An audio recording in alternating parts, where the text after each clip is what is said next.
반갑습니다. 오늘 우리가 함께 생각할 주제는 이스라엘의 결혼 풍습입니다. 우리가 이스라엘 결혼 풍습까지 알아야 되나? 그런데 우리는 이 결혼 풍습을 이해하면 이 복음서를 만나는데 굉장히 장점이 있습니다. 그래서 복음서 이해를 돕는 이스라엘 결혼 풍습입니다. 사실 결혼은 남녀가 맺는 것이거든요.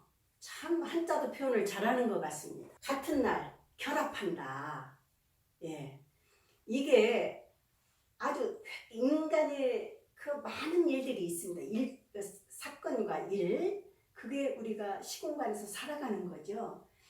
그런데 아주 가장 중요한 일이다. 그래서 대사라고 합니다. 인간 대사입니다. 그리고 아주 전환입니다. 그래서 이렇게 남녀가 이렇게 결합한다는 거 얼마나 이게 하느님도 기뻐하실 일이고 세상에도 기쁨이 충만한 대사입니다. 우리는 성서를 보면 구약 성서는 제가 조금 아브라함이 사라 결혼 이야기부터 막 많이 나오죠. 창세기 같은 데 보면.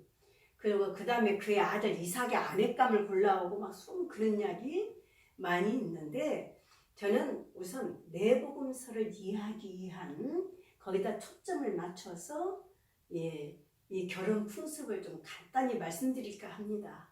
왜 그러냐 하면 우리가 이 결혼 풍습을 단적으로 말씀드리기는 굉장히 위험하다는 생각이 들어요. 많은 변천을 겪습니다. 우리나라도 그렇다고 합니다.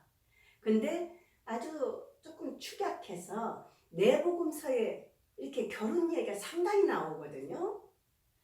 그래서 왜 이렇게 결혼 얘기를 등장시키고 왜 그 중요한 구원을 이렇게 결혼과 연결시켜서 말씀을 내놓는지, 그만큼 우리 구원이, 결혼이 인간 대사라고 했습니다. 그러듯이 구원이 최고의 우리 인간의 대사입니다. 그리고 결혼은 아주 기쁜 잔치입니다. 그래서 최고 기뻐해야 할 일이 구원인 것입니다. 그러니까 이 구원을 말하는데 결혼 풍습을 많이 연결시켜요. 정말 그런데 상당히 좀 우리하고 다른 것이죠. 예를 들어 볼까요? 열처녀의 비유. 이게 도대체 무슨 이야기인가? 우리하고 상당히 다른 문화입니다. 우리는 마태복음 1장, 루카복음 1장에 봐도 이스라엘 결혼 풍습을 알지 못하고는 마리아, 요셉, 예수님 탄생 이야기 어렵습니다. 이렇게 밀접하거든요.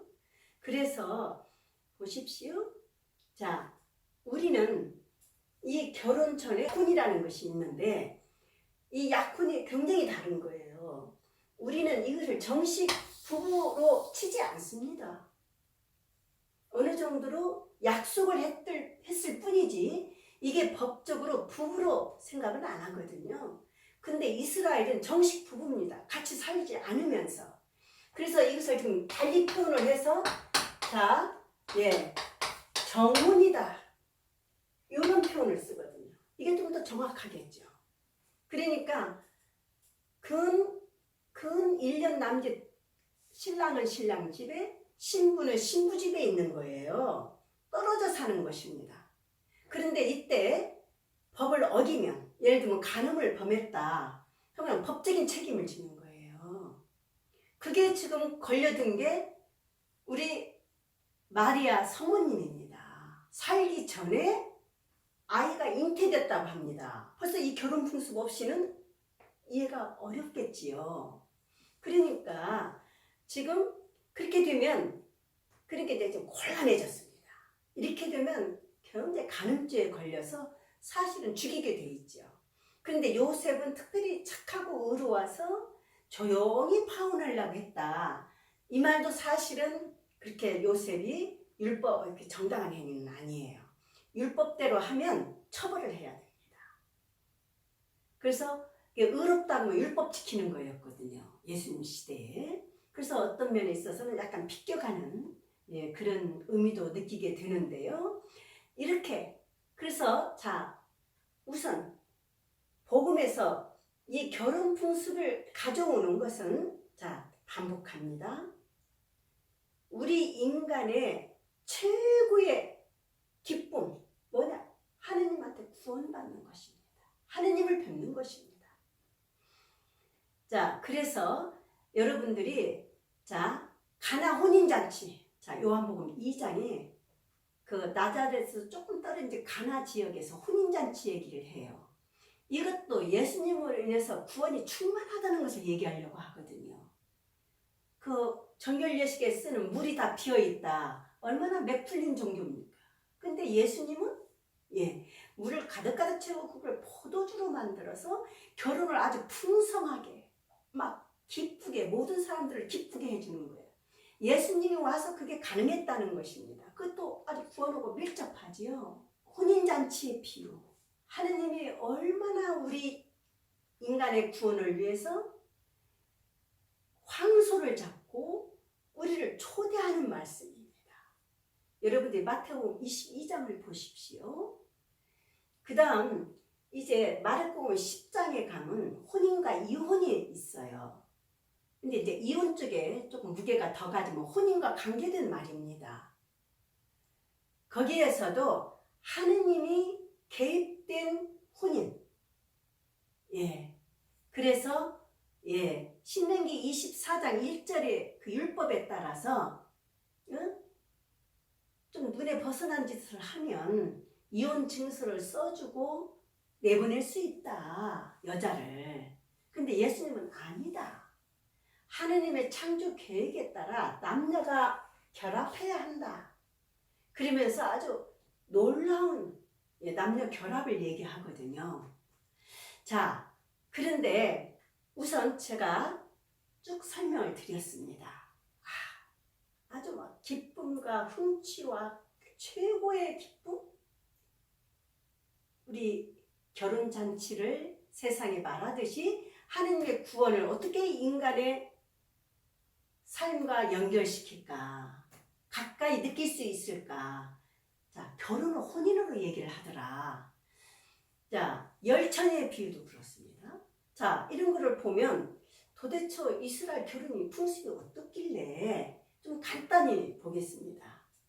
우선 제가 지금 약혼이다 정혼이다 이런 말씀도 드렸지만 혼인 계약서를 쓴다고 합니다. 아마 이것은 바빌론 쪽에 영향을 받았을 것이다.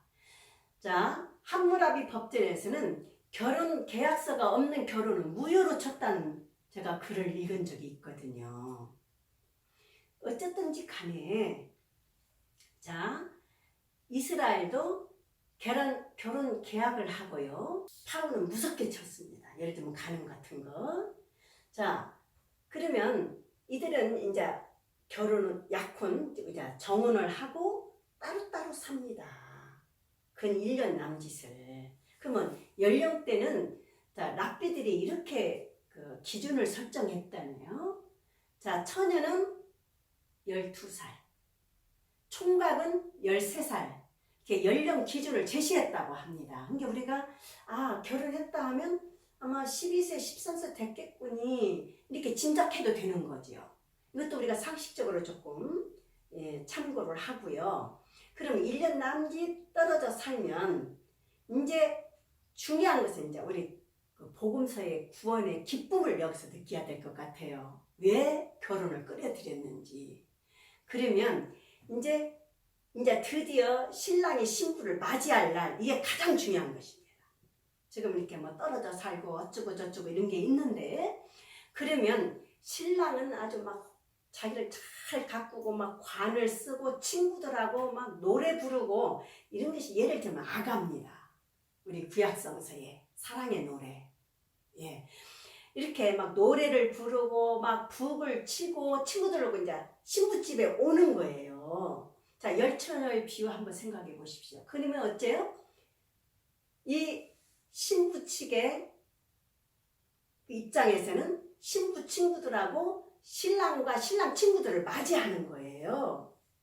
그러면 신부도 대단히 잘 잡힌다고 합니다. 화려하게 막 장신구야 뭐야. 지금도 이런 풍습이 아랍에 조금 남아있다고 하는군요. 어쨌든 이렇게 막 기쁨과 막 즐거움으로 이렇게 이제 신부 집에 오죠. 그러면 신부는 그렇게 장식을 하고 너울을 쓴다고 합니다. 하고 신랑 집에 가서 너울을 벗는데요. 그러니까 그러면 이제 신랑 집에 가서 막 그 여자 친구들하고 같이 막 성대한 잔치를 벌인다는 거예요. 그래서 그냥 일주일, 길면 일주일 더 연장해서까지 엄청난 기쁨을 나누고 막 잔치를 벌였다는 거예요. 자, 그러면 결혼 풍습에서 중요한 것은 결혼 행렬입니다. 지금 말씀드렸어요. 어떻게 행렬하고 와서 어떻게 가고, 그 다음에 이 노래, 기쁨을 드리는 그 노래, 그 다음에 이 너울, 이런 것들은 아주 중요한 요소입니다. 그래서 제가 지금 말하고자 하는 것은 인간 대사이기 때문에 특별히 기쁨을 드러내고 축하를 하고 엄청난 잔치를 벌였다. 진짜 잔치는 하느님의 구원이라는 거예요. 인간의 피부에 와닿는 이걸 끌어서 설명하는 거지요. 그래서 저는 이번에는 제가 마태복음 25장 열천의 비유도 간단히 언급해 드렸고 마르코복음 10장도 간단히 언급해 드렸는데 단식 얘기를 들어서 마르코복음 2장입니다. 그 이야기로 지금 이 기부를 한번 얼마나 예수님이 이걸 살리고자 하셨는지 한번 같이 느껴보고 싶습니다. 지금 단식이 아주 열심히 한 사람들에게 중요했습니다. 월요일날 목요일날 단식을 했다고 합니다. 근데 예수님은 단식하지 않았거든요. 역사적으로. 스승이 안 하니까 제자들도 안 했던 거예요. 그러니까 뭐라면 심지어 세례자 요한의 제자들도 단식을 했어요. 근데 예수님은 안 했거든요. 하느님의 그 구원, 그 기쁨 속에 무슨 단식이 필요하냐. 그러면서 혼인잔치 신랑 친구와 함께 이렇게 기쁨 중에 있는데 무슨 단식이냐. 이걸 좀 느껴봐야 될 것 같아요. 이 이스라엘의 결혼 풍습을 통해서 한번 말씀 간단히 들어보실까요? 요한의 제자들과 바리사이들이 단식하고 있었다. 사람들이 예수님께 와서 요한의 제자들과 바리사이들의 제자들은 단식하는데 아마 바리사이들은 율사 제자였을 거예요. 선생님의 제자들은 어찌하여 단식하지 않습니까? 이런 경건으로 우리 인간의 이런 경건으로 구원 오지 않아요. 예수님은 확신이 있었습니다. 그러니까 예수님의 이 구원의 기쁨, 하느님이 베푸시는 구원은 엄청나게 기뻤던 것입니다. 예수님께서 그들에게 이르셨다. 혼인잔치 손님들이 기쁨 어떻게 막 노래 부르고 막 북치고 춤추고 했던 그 상상하십시오. 신랑과 함께 있는 동안에 단식할 수야 없지 않느냐. 하느님의 구원이 이렇게 놀라운데 그 구원을 바라보고 단식을 해? 그러니까 그 결혼식장에 그렇게 기쁨과 막 그 환희가 쌓여있는데 나는 단식하겠다고 한쪽에 이러고 있는 거 정말 안 어울리죠. 그런 것처럼 예수님이 피부에 와닿게 결혼 풍습을 가지고 말씀하시는 거예요. 하느님의 구원을 이렇게 느끼라고. 우리 인간은 기쁘고 춤춰야 되는 거예요. 노래 부르고 그 단식하고 굶고 그렇게 하나님의 구원을 바라보는 그런 게 아니다. 그래서 신랑이 결혼식 이 기쁨에 친구들과 함께 있는데 어떻게 단식하겠느냐. 하나님의 구원을 그렇게 생각하라. 그래서 이렇게 구원과 일접하게 이렇게 기쁨. 구원은 환희, 기쁨입니다. 하나님이 주시는 예수님이 전하는 구원은 기쁨이고 환희고 즐거움이고 우리에게 무거운 짐을 요구하지 않습니다. 단식하면서 시무룩하게 구원을 바라보고 이런 일이 아닙니다. 그래서 한번 다시 새겨보시면 어떨까요?